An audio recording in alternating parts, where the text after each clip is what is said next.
To mark the 2-year anniversary of the attack on the Capitol, again, remembrance ceremonies and vigils were not only held in Washington, D.C., but really all across the country today. In Harrisburg, dozens of people gathered outside the Pennsylvania Capitol to condemn far-right extremism and false claims that the 2020 election was stolen.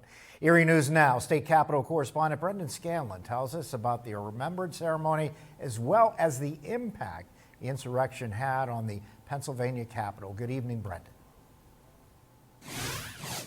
Hey there, Mike and Eva. Good evening. So the message from today's ceremony was to really never forget the attack that took place 2 years ago. Today, here in Harrisburg, there are still plenty of reminders, just in case you forgot, how serious and really how big of a concern safety and security really were.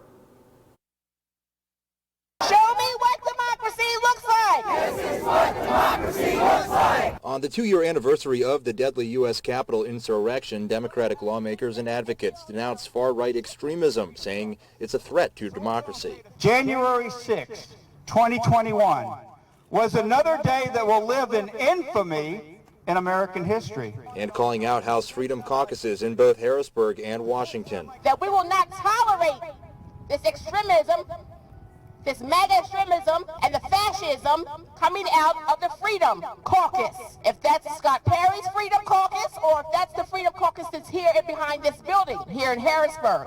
The Pennsylvania and U.S. House Freedom Caucuses pledged to stand firm on conservative principles, refusing to compromise their commitment to the Constitution. These are folks that believe in the Constitution, take an oath for a reason, and want to abide by it. Stormed the Capitol building. The impact of January 6th certainly left its mark in Washington, but also in state capitals across the country, like Harrisburg. Well, it was definitely something that we did pay attention to and we took very seriously. Troy Thompson with the Department of General Services says after January 6th, Capitol Police didn't hesitate to ramp up security. We did do something to increase the visibility of our Capitol Police in terms of having members of our strategic response team come in and do patrols in their equipment and their uniform. And we also increased our number of car patrols, foot patrols. Thompson says the Capitol complex is probably the safest place in Harrisburg, even during uncertain times. And that is primarily due to the ability and professionalism and capability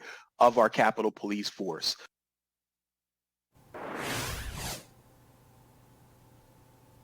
And now Thompson tells me that there weren't any significant that actually unfolded here in Harrisburg on January 6th or the days following. However, he said many of those security enhancements that were put in place after January 6th are actually here to stay. Reporting live at the state capitol for Erie News Now, I'm Brendan Scanlon.